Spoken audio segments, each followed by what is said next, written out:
ini sangat riskan. Jadi saya sangat miris nih, kasihan Miris juga ya, nih kasihan dengan juga ya. mahasiswa. Assalamualaikum warahmatullahi wabarakatuh. Kembali lagi bersama kami Lingga Pos Online. Saat ini bersama saya Enoch Kusmadi dalam podcast Opini, obrolan penting. Saat ini kita bersama dengan Pak Supriyadi, SPMM. Ya. Calon dokter, Pak ya? Insya Allah. Amin, amin, amin, amin. Oke, ini Pak Supriyadi ini adalah dosen STAI Bumi Silampari, Kota Lubuk Linggau. Kita akan membahas mengenai ada kejadian viral baru-baru ini, yaitu ada seorang mahasiswi yang sampai stres, bahkan harus dirawat di rumah sakit karena sulitnya bimbingan skripsi. Nah, ini kita memang belum tahu di mana lokasinya, tetapi kita ingin mendengarlah pembahasan dari Pak Supriyadi sebagai dosen mengenai persoalan ini. Mungkin kita awali seperti ini, Pak Supriyadi. Ya. Untuk jadi dosen pembimbing itu ada syaratnya, Pak? Oh iya. Nah, itu yang perlu harus kita tahu. Iya. Jadi, Bung Endang, jadi dosen pembimbing itu bukan perkara mudah. Jadi seorang dosen di perguruan tinggi, kalau dosen itu banyak. Banyak, ya. Dosen orang ngajar, jadi disebut dosen. Dosen. Tapi apakah dia bisa jadi pembimbing? Oh, belum tentu. Karena ada syaratnya. Syarat menjadi pembimbing 2 itu minimal asisten ahli. Oh, pembimbing 2 ya? Ya, jadi pembimbing 2 kan, jadi kalau di kampus itu dia ada 2 pembimbing. Ya, satu pembimbing 2 ya. Pembimbing 2 itu minimal dia asisten ahli. Asisten ahli itu jabatan fungsionalnya dia 3B. 3B. Jadi untuk mendapatkan asisten ahli, setidak-tidaknya itu kalau kami kan di Kopertais. Kopertais itu di bawah Kemenak, Kementerian Agama. Ya. Dia pertama harus sudah mengajar dulu 1 tahun, 2 tahun, kemudian dia mengajukan surat keterangan mengajar, kemudian nunggu 1 tahun, baru mendapatkan jabatan fungsional 3B. 3B. Nah, ini juga hampir sama dengan L2 Dikti di bawah Kementerian Kebudayaan. Yang dosen yang umum ya, umum. Universitas yang di bawah Kemendikbud. Jadi itu di bawah L2 Dikti. Nah, jadi kalau misalkan jadi pembimbing itu mudah, tidak. Jadi pembimbing itu ada syarat-syaratnya. Jadi tadi 2 tahun ya? Iya, setidaknya 2 tahun dia mengajarkan, dia sudah mendapatkan ini. Nah, jadi itu pertama. Nah, yang tadi kata Bung Endang, ya, yang viral itu gimana bisa begitu? Ya. Nah, ini menarik ini sebenarnya. Jadi saya juga lihat memang di dalam yang viral ini kan dia belum menyebutkan kampus ya. Kampusnya belum ada. Nama dosen pembimbingnya juga belum ada, tetapi ini harus dan kotanya kita belum tahu, walaupun kotanya kita belum masih tahu. Di Sumsel ya. Sepertinya di Sumsel karena yang posting pertama kali juga dari Sumsel ya. Dari Sumsel. Nah, jadi pembimbing itu seperti itu. Nah, kalau kita lihat yang ada memang dari mahasiswanya, dari konten yang ada itu memang mahasiswanya itu sudah bagus ya. Assalamualaikum Pak, saya tadi kita lihat kita lihat tadi kan sebelum kita mulai mahasiswa bimbingan Bapak ingin mengajukan ingin ketemu konsultasi dan lain. Itu sudah saya kira sudah sangat sopan. Nah, persoalan kenapa sampai tidak ditanggapi ini sangat riskan. Jadi saya sangat miris nih, kasihan juga ya. Mahasiswa yang seperti itu. Betul, ini sangat miris dan kasihan juga sebenarnya kalau ketahuan kampusnya juga jadi mencoreng nama baik kampus. Ini dosen udah tercoreng, ini banyak hal yang terjadi nih. Apalagi kita ketahui bahwa di Sumsel sebelumnya ada yang lebih viral lagi kan? Ada yang viral lagi. Sampai dia bimbingan apa tuh? Yang seperti apa tuh? Dicabuli. Dan itu sudah proses hukum. Sudah vonis. Jadi kalau dia bentuknya pidana seperti dia masuknya kan ke ranah hukum.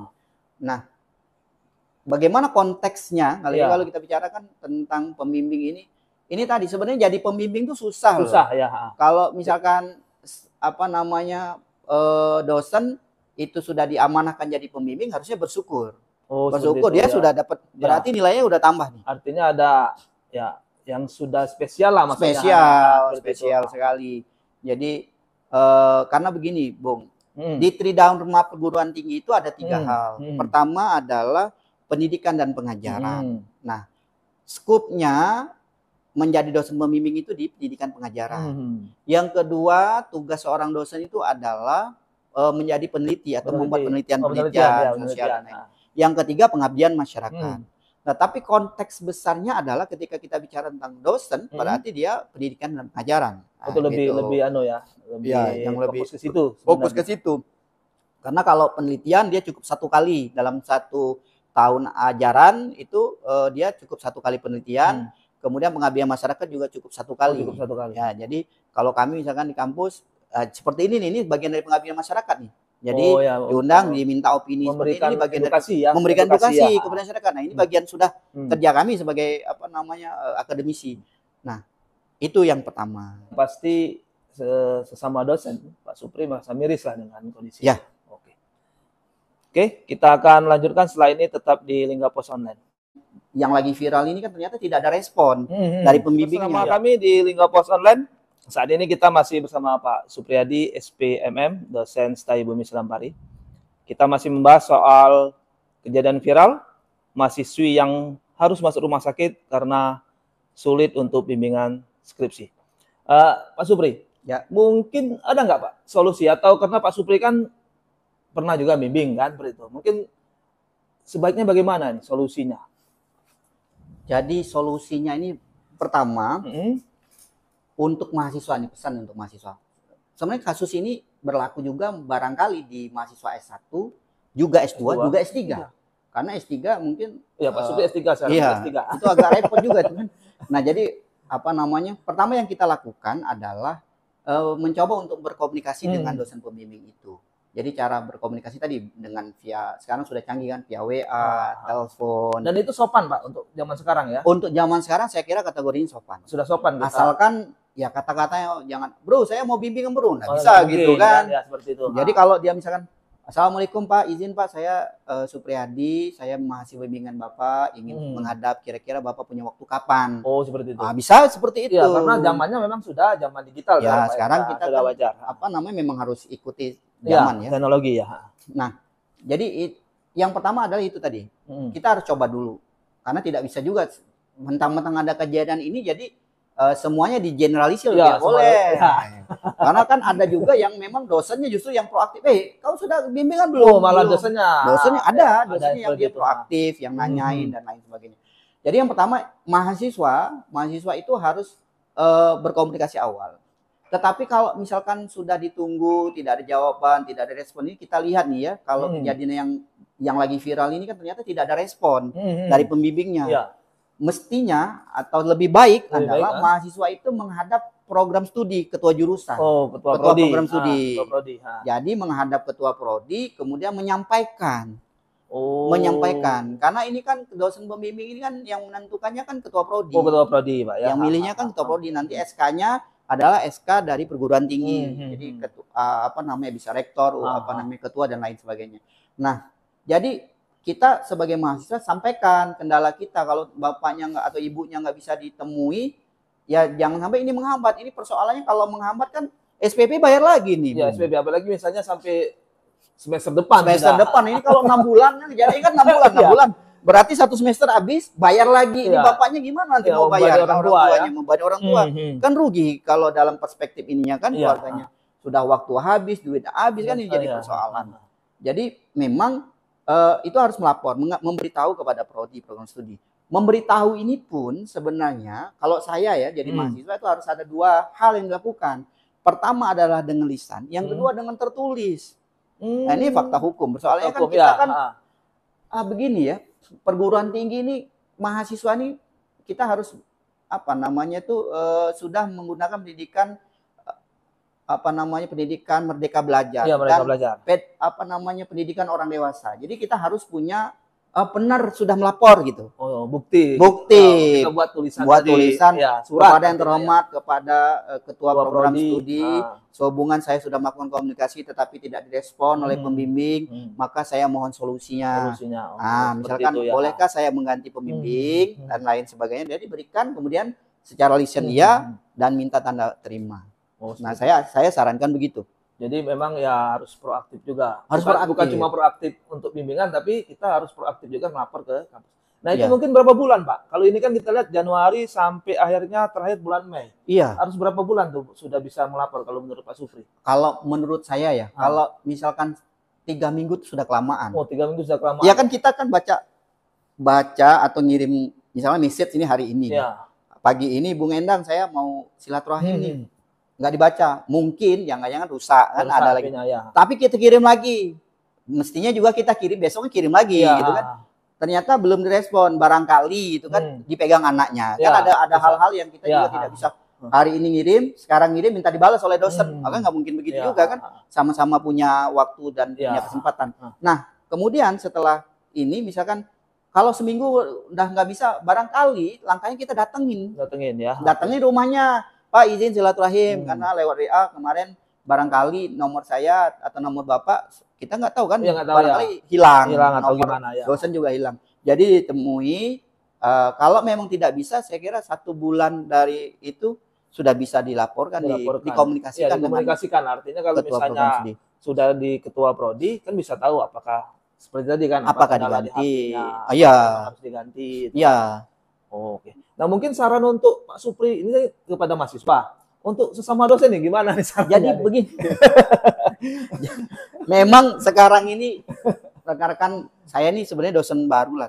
Ya. Karena baru dapat juga jabatan fungsional, saya juga baru 3B, baru mau urus ke lektor, jadi ke 3C.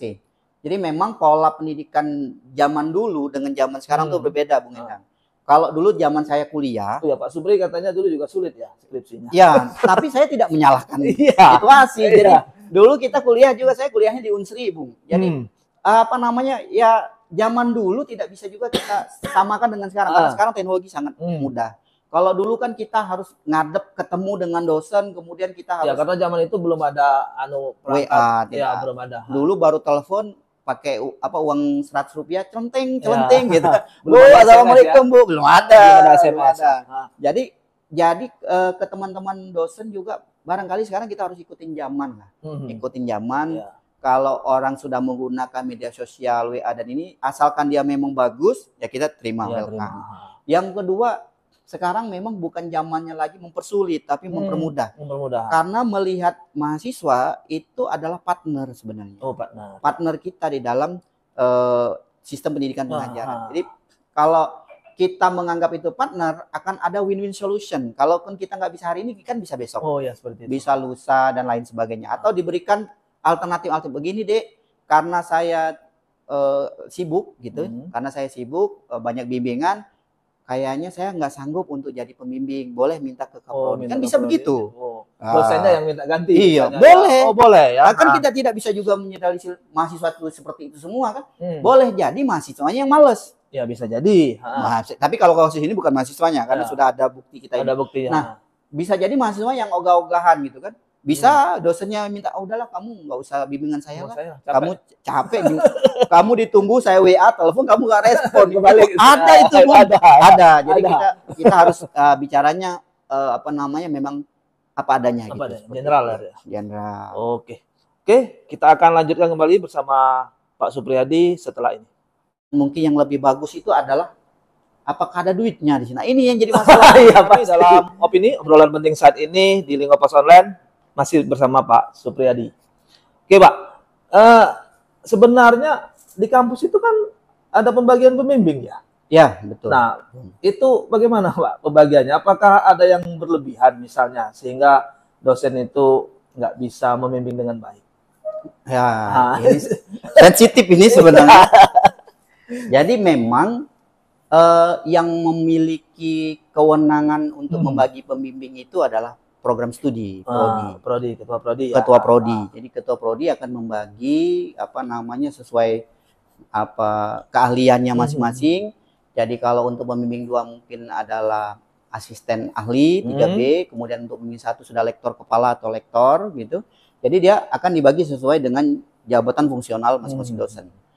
Nah, bagaimana beban kerjanya? Nah, ini memang kalau bicara beban kerja dosen pembimbing itu tadi memang harusnya diberikan yang rata sama. Jadi jangan-jangan dan tanda kutip kita belum tahu ya. Kita belum tahu. Jangan-jangan karena kelebihan beban mahasiswa yang konsultasi. Karena konsultasi kan satu mahasiswa itu Bung Endang bisa sejam 2 jam ketemu nih, bisa lama bisa 3 jam. Karena dibuka kan, dicek. Kenapa kamu milih ini? Kenapa nggak begini?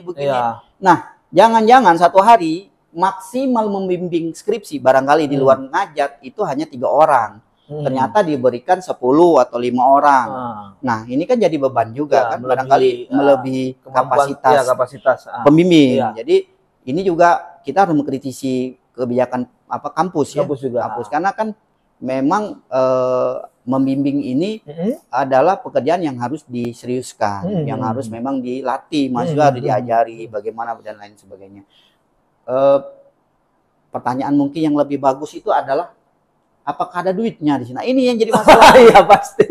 Jadi, tapi kalau menurut saya ada honornya pasti kan? Ada honornya. Jadi mengenai barangkali ya kita nggak tahu nih. Tapi ini saya mau kasih masukan lah kepada beberapa stakeholder lain. Karena memang ini ada honor. Cuman harus diperhatikan juga kemampuan tadi, kapasitas ya. Kapasitas pembimbing itu sendiri. Jangan-jangan sudah berlebih tadi. Ya, mungkin seperti ini juga. Mungkin dia ada jabatan lain misalnya. Barangkali dia bekerja di kampus ada jabatan lainnya. Jangan banyak-banyak lah bimbing. Kalau sudah misalkan jadi dekan barangkali kan. Kalau dekan barangkali atau ketua prodi seperti itu kan. Iya, barangkali dia kalau dekan cukuplah 5 atau 2 dalam bimbingan bulan itu. Karena dia juga ada kesibukan lain. Karena dia ada kesibukan lain di kampus. Atau barangkali dia pejabat publik. Dia ngajar, dia juga pejabat publik, ada kegiatan di luar. Nah, juga harus diperhitungkan. Karena kita kan melayani mahasiswa juga kan adalah itulah bagian dari nilai jual kita kan, value edit kita kan. Kalau misalkan mahasiswa sampai stres ngadepin ketemu kita nggak mau dan lain-lain, ini kan jadi persoalan juga. Itu kan jadi ya presiden buruk juga untuk si dosennya kan. Untuk si dosen jadi presiden buruk, nanti ke kampusnya juga. Jadi kampus juga harus selektif lah ya untuk hal seperti ini. Karena tadi ya bahwa ya ini mahasiswa ini kan mitra. Kemudian kan dia kan anak didik kita, itu kan penerus. Betul. Nah, kalau misalnya ternyata ada dosen yang seperti itu, ada nggak sanksinya? Misalnya, oke lah yang viral ini. Kalau kemarin kan yang kita tahu karena ini sudah pidana, akhirnya proses pidana. Nah, kalau misalnya yang seperti ini, bisa nggak kampus ngasih sanksi ini? Dosen sudah bikin anak stres sampai harus dirawat di rumah sakit. Ya kalau memang terbukti seperti itu, ya kampus harus bertindak dong. Harus tegas. Kampus bisa memberikan skorsing lah untuk tidak menjadi pembimbing lagi, tapi dengan pembinaan. Jadi si dosen dibina juga, kemudian dia dihentikan jadi pembimbing. Itu haknya kampus. Atau barangkali dikurangi beban bimbingannya. Jangan-jangan memang sudah terlalu banyak kan? Atau jangan-jangan kapasitas si dosen juga memang dalam membimbing itu tidak punya kapasitas untuk membimbing. Misalnya begitu kan? Ini banyak faktor lah yang masalah itu. Jadi Bung. Jadi intinya, jadi ya mungkin solusinya apalah ini konkretnya mungkin satu-satu adanya. Jadi solusinya kalau dari kita sisi mahasiswa itu memang perlu perjuangan ya. Harus sabar. Ya namanya buat skripsi kan, yaitu romantikanya istilahnya. Kan? Jadi harus benar-benar sabar. Ini adik-adik yang lagi nyusun skripsi atau tesis ataupun bisa juga yang lagi disertasi ini harus sabar. Ya harus sabar ini Bung, karena kita banyak hal yang harus dipikirkan, bukan cuma sekedar itu kan, bukan cuma sekedar skripsi kita, barangkali ada persoalan keluarga dan lain-lain, ini harus sabar. Yang kedua perlu terus menerus konsisten untuk konsultasi. Persoalannya adalah kalau kita misalkan hari ini tidak ketemu, harusnya besok datang lagi, temuin lagi. Jadi kalau misalkan besok nggak ketemu, besoknya datangin lagi. Kalau WA nggak dibalas, ya kita datang ke rumah atau kita lewat kampus dan lain sebagainya. Nah, jadi itu bisa kita lakukan. Yang ketiga memang solusinya nanti kita harus konsultasi kepada Kaprodi dan dosen pembimbing akademik. Jadi setiap mahasiswa itu kita dulu mengenangkan ada PA kan, dosen PA, pembimbing akademik. Sebenarnya tugas pembimbing akademik kalau itu, dulu wali kelas kalau kami ngomong ya. Wali kelas, kalau kami dulu masih PA, sudah PA. Kami wali kelas. Nah, jadi ada dosen pembimbing akademik yang itu sebenarnya tugasnya dosen pembimbing akademik itu adalah mengedukasi, memfasilitasi kalau hal-hal itu terjadi. Ya harusnya dosen akademik juga kalau ini itu mengkomunikasikan. Kan ada honornya juga dosen pembimbing akademik itu. Oh ya. Ya meskipun tidak sebesar pembimbing skripsi, tapi dia ada honor. Ya, zaman saya wali kelas masih saya pakai. Jadi ada beban, dia harus juga bisa memfasilitasi itu, mengkomunikasikan. Kau kenapa dah selesai skripsi? Nah, itu kan bisa. Ya, karena Pak, ini Pak susah ditemui ya. Sudah saya telepon lah ya teman-teman yang jadi ini punya bimbingan itu ditelepon lah dosennya. Pak, tolong Pak, ini mau ketemu silaturahim dan lain sebagainya. Karena ya kayak kami dulu ya PA itu pembimbing akademik itu jadi rebutan karena sudah dekat ya. Karena sudah dekat. Oke. Jadi mungkin itu solusinya Pak ya. Yang kemudian gini, Bung. Untuk kampus juga, barangkali untuk kampus agar tidak terulang lagi, ini harus diperhatikan beban tadi. Karena saya melihat ada yang kebanyakan gitu, terlalu banyak. Terlalu banyak, akhirnya tidak fokus ya. Yang kedua, barangkali karena dia sudah ada beside jobnya, misalkan adalah di kampus sudah ada jabatan, kemudian atau di luar kampus dia punya kegiatan, ya Mbok ya diperhatikan. Dan ini tanggung jawabnya Mbak ke prodi dan bidang akademik di kampus yang ada. Seperti itu. Oke, makasih. Jadi ini lagi bahwa kejadian ini ya semoga menjadi evaluasi masing-masing ya, baik itu dari mahasiswanya sendiri, baik kemudian dosen pembimbing dan juga dari perguruan tinggi. Demikianlah bincang-bincang kita kali ini bersama Pak Supriyadi, SPMM, calon dokter Pak ya. Amin ya Allah. Amin. Sekarang masih proses, masih kuliah di UIN Jambi, Sultan Taha. Semoga podcast kali ini bisa memberikan manfaat bagi kita semua. Dan kami akhiri. Wassalamualaikum warahmatullahi wabarakatuh. Waalaikumsalam warahmatullahi wabarakatuh. Terima kasih.